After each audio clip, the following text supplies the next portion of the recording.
In 1954, Brown versus Board of Education overturned the separate but equal policy in schools, and the 1964 Civil Rights Act ended public racial discrimination. But although the federal government mandated integration, attitudes hadn't changed. And in the South, Jim Crow continued to haunt college football. As late as 1969, the southernmost teams in the SEC were still completely white. A lot of great players from the South were either had to play at the historically black institutions, or if they wanted to play in the major universities, they had to go out west or go up north. So a lot of talent was leaving the Southeastern Conference. The South was starting to see some of their programs go down a little bit, but the University of Alabama maintained their dominance. They won 3 national championships in 1961, 64, and 65, and should have won in 66.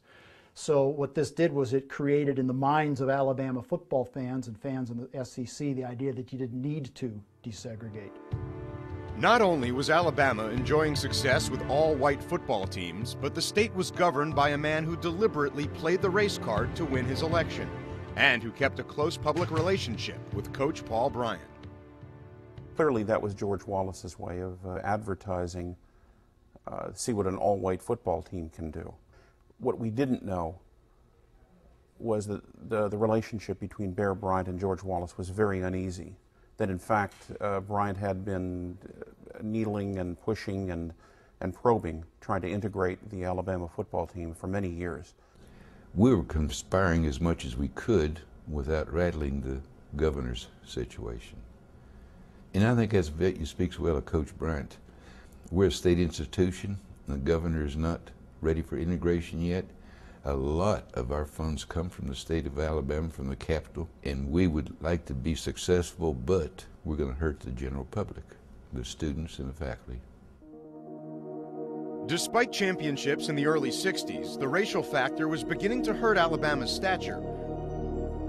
Bryant's team finished the 1966 season unbeaten and untied, yet placed 3rd in the polls. The nation was simply not going to reward an all-white team that had become the flagship for segregation. By the late 1960s, the Crimson Tide was turning, and after a subpar 69 season, they were no longer reminiscent of a championship team. At 69, there were people calling for his resignation. He said the game had passed him by. It was time for Coach Bryant to go. We knew we had to get bigger, stronger, faster players. And a large majority of the bigger, stronger, faster players were black. We did have an African American on the team, but he was a freshman and didn't dress. Wilbur Jackson. I think it was coming, and Coach Bryant was, allowing it to happen slowly. It was finally time for Bryant to make his move, to convince people that in order to start winning again, Alabama was going to have to fully commit to integration. But to do so, he needed to set an example. The #1 team in the 60s, USC, had a fully integrated roster, including a black quarterback and a black assistant coach. One day, prior to the 1970 season, head coach John McKay asked his assistant Craig Fertig for a lift to LAX airport for an unexpected meeting. In walks Coach Bryant with that houndstooth hat on that's back here. And he walked in and they, "Hi, Paul. Hi, John. Paul, what's this about?" "John, how y'all like come down to Birmingham, play us in the opener?" Coach says, "What are you going to pay me?"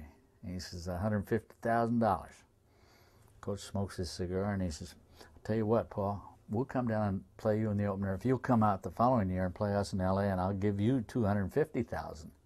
And I'm sitting there and they said, "Bring us another round there." And I sat in on history and I didn't realize it at the time. On September 12, 1970, USC met Alabama on Legion's Field for what would become the first integrated college football game played in Alabama. I listened to that game on radio, and of course, we all know Southern Cal had a bit of a field day in that game. Sam Cunningham just ran up and down the field. We played 8 linebackers trying to find one that could tackle him, and we never found one that could tackle him. Cunningham ran for 135 yards and scored 2 touchdowns on only 12 carries. The final score was 42-21. The Crimson Tide had lost the football game, but was starting to win the war on segregation. Bryant reacted to this game by shaking John McKay's hand at halftime and thanking him for bringing his team all the way out to Birmingham to help his program, quote, help our program, end quote.